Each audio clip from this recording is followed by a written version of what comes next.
Dairy اور poultry مصنوعات کی قیمتوں میں بھی بڑے اضافے کا امکان، بری خبر۔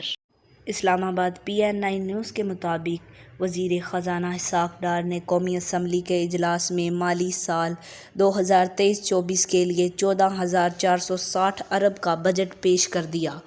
بجٹ میں 18% ٹیکس عائد کرنے کے بعد ٹیٹرا پیک میں 18% ٹیکس عائد کرنے کے بعد ٹیٹرا پیک دودھ، پیکٹ کی دہی، ڈبے میں بند مکھن، پنیر، ٹن پیک مچھلی، ڈبے میں بند مرغی کا گوشت اور انڈوں کے پیکٹ کی قیمت بھی بڑھائی جائے گی۔ برانڈ کپڑوں پر GST 12% سے بڑھا کر 15% کر دیا گیا۔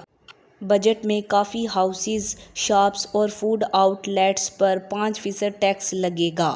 ٹیکس ڈیبٹ اور کریڈٹ کارڈ سے کی گئی ادائیگی پر ہوگا۔ آج تک کے لیے اتنا ہی۔ جاتے جاتے آپ سے گزارش ہے کہ چینل کو سبسکرائب کریں اور ویڈیو کو زیادہ سے زیادہ شیئر کریں۔